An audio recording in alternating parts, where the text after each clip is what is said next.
Welcome back to the Dividend Diplomats YouTube channel.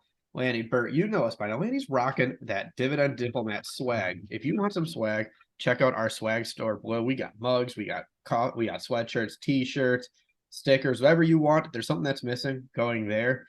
We're excited today. Today's video is going to be a lot of fun. It's going to be another discussion-based video. I'm going to share with you my wife and my top 5 holdings in our taxable account and share what's the overall market value and how much dividend income they produce. Guys, subscribe, like this video. Bert's doing a nice reveal here on his top 5 stocks in his and his wife. So some could be overlapping here. Yep. But we're going through 10 positions here on each of their stock portfolios. Now, Bert, yep. Are these taxable? IRA, 401k, what portfolio are we looking into right now? That's a great question. So my wife and I have, obviously, we have our 401ks. Hers is a 403b, actually. We have our taxable traditional accounts. We have Roth IRAs. We have some rollovers too. We're focusing only on the traditional, the taxable accounts, because these are the dividends that we can access whenever we want to. And that's really where I wanted to put the focus. With the Roth, you don't have to pay a penalty. You don't have to worry about anything. You're just focused solely on what you can access today. If you turn off drip, where can you get that cash transferred to your checking account? There it is. Okay. Yeah. Bert wants to cash in some dividend checks, break some necks because he's wheeling, dealing, girl stealing, Ric Flair, wooing, woo. Let's go. All right. Yeah. So with that, to add up the two portfolios combined, and really fast, we put our full entire portfolios on our website. We'll share that link below. Lanny and I share our entire portfolio, so you can see every single stock we own and every dollar of dividend income that we're supposed to get. In total, my wife and I, our two traditional accounts combined, are almost at $300,000. It's $292,871. Mine's larger. We've been putting more of my wife's earlier in the years in her Roth. We've been now working on building up her traditional. My traditional accounts, 222,817. Hers, it's just over 70,000, 70,053. So I consider them all the same though, because we're married. Our dollars are our dollars. So to me, it doesn't matter whose account it's in. It's all together in each one of our shared portfolios. Wild here. The top 5, the concentrations. Yeah. And we're actually, what's kind of cool is in terms of overall dividend income, we're very close to a big milestone between the two in this taxable tradition, like regular brokerage account. We're almost at $10,000 combined. In total, we have $9,693 of forward dividend income between these two portfolios. Just buy a few thousand worth of Jeppy and you'll get there. Yeah, Jeppy, SCHD. I mean, there are plenty of stocks we could buy. And once we start peeling back the details, we got some bangers in there. We're smiling because Lanny just wrote an article about Jeppy's, and so just released on our blog. It's been an ETF we've never purchased, but go to our website and see, are we going to start buying Jeppy? We'll leave you with that cliffhanger, so we'll put the link down there as well. Wow. So Bert, yeah, wow. So you're almost at $10,000 in forward income from your taxable account. That's a huge milestone. And then after that, you get to 12,000. So then you're producing 4 digits on average per month from it. Can't wait. And again, it's pretty funny seeing your concentration of your top 5 and the concentration of your dividend income as it relates to the taxable income as well. It's almost a very good spitting image. So we'll start with my wife's portfolio first. We'll start with the smaller one, and then we'll end with mine. My wife's actually got a very interesting phenomenon going with her portfolio. Since I said we built her Roth first, and we built those other accounts, we've been building the stocks in her traditional account recently. And if you guys have known, what I've been trying to do lately has been building and establishing larger positions over the years. I want some huge heavyweight positions, and that's exactly what we've done with my wife's portfolio. So our top 5 holdings actually account for 41% of the total market value of the account and 43% of the dividend income that you're going to see once we go through it. So hers is very, very top heavy versus mine, which will tell a different story. Wow, top heavy. So it makes up 42% of her taxable stock portfolio here. Well, you want to get into the smallest position in your wife's account, then from a market value standpoint. B, I think we all know who this dividend king may be, and we just sent out a nice little tweet because it might crack below a certain dollar amount. potentially. Yeah, 3M, ticker symbol MMM.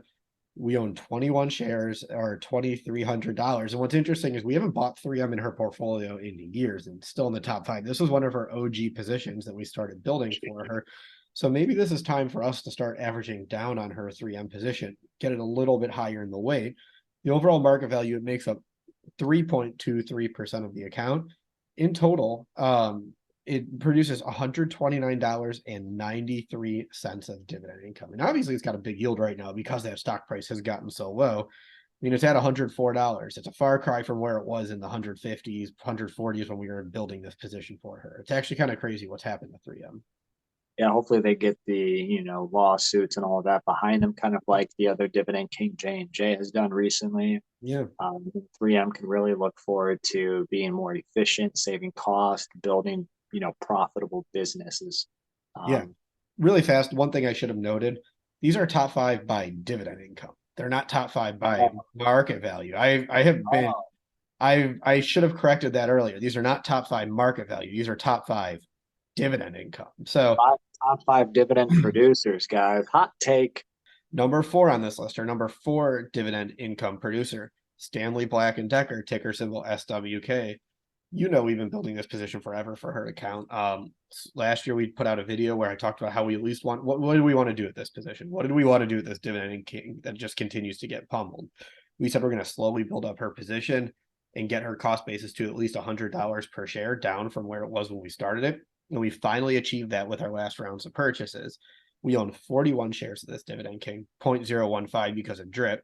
That market value is $3,200, $81.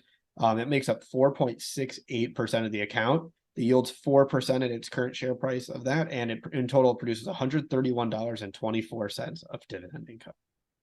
Nice, really, really solid there. I mean, the reinvestment in drip you're getting on that is going to be pretty fun. Obviously, I think you've been looking to buy at current prices or below 75, it looks like. So yeah, it's been a fun one to continue adding, and hopefully one day it'll pop around. But if not, we're going to at least enjoy those dividend checks along the way, because right now we're dripping almost a share and a half every year. Nice. So for what about that third dividend stock, or should I say ETF, that's in your wife's account? SCHWAB, SCHD. We own 58 shares of SCHD. I talked about how we're going to start adding 2 shares every single week of SCHD, but we also then made a move a month ago where we sold ITOT and moved all the proceeds to SCHD, which added 50 shares. So we built a mammoth position for her very quickly.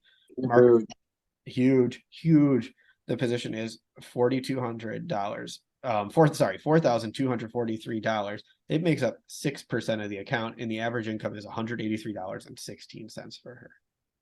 Wow, cranking dividends. 45. Yeah, that grew fast. It's insane how quickly that SCHD position grew. So 10,000. We're almost there. Number 2, Verizon, ticker symbol VZ. The step sibling, I should say, of AT&T that just got pummeled. They decided to drag Verizon down with them. So even with that, our market value is obviously much lower. We own 78 shares of Verizon.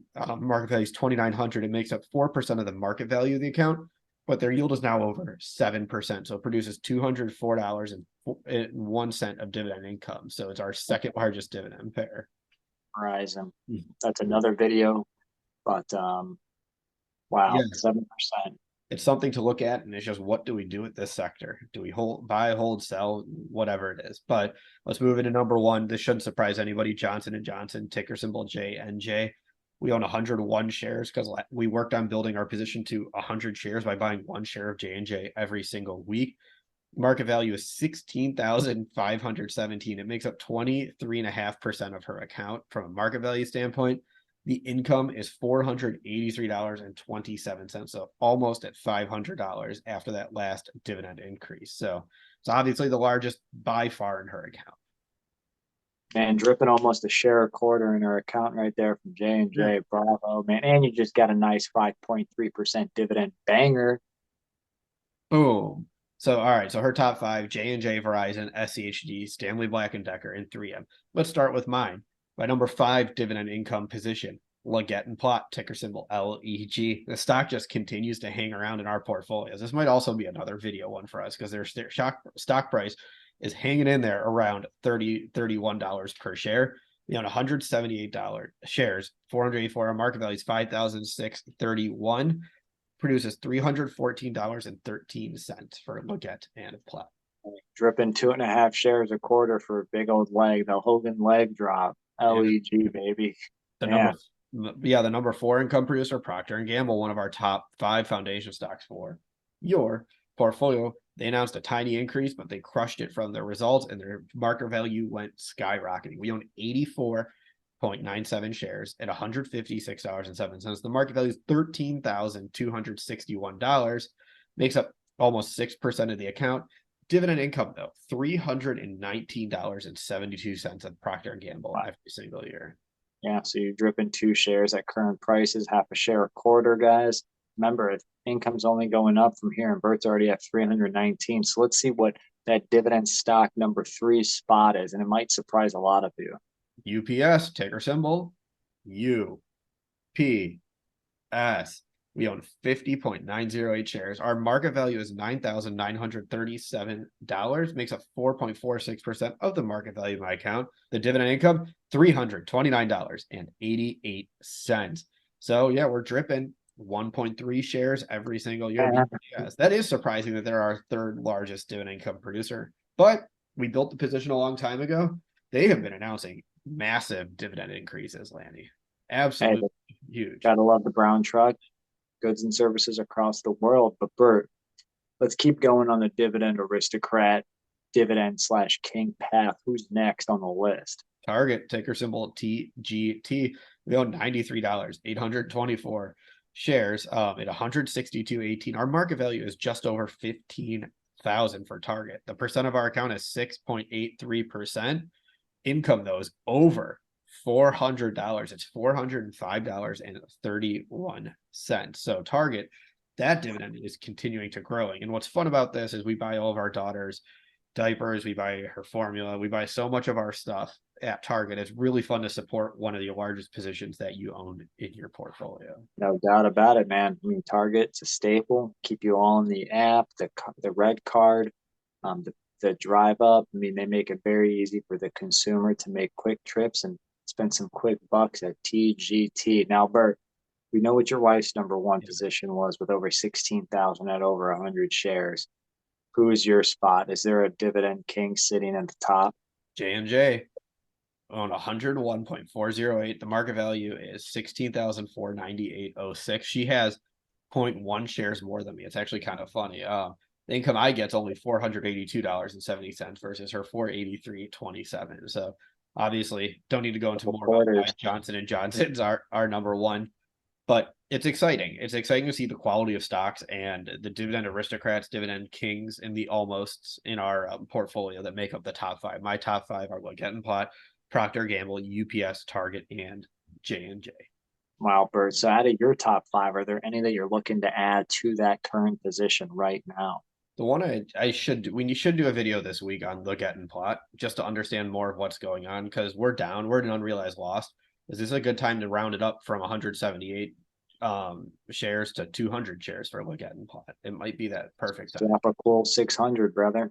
Yeah, just get the nice round number, boost up the dividend, move them into probably the number 3 spot on my income if we're surrounded with it. Guys, what are your top 5? Yeah, let us know. Let me know what you think of these 5 stocks. Are you buying any of the companies that my wife and I make up our top 5? If you haven't already, subscribe to our channel. Give this video a nice thumbs up. And guess what, everybody? If you're not with us, you're against us. That was Bert, the Hurt, and Lanny from the Dividend Diplomats. Over and out.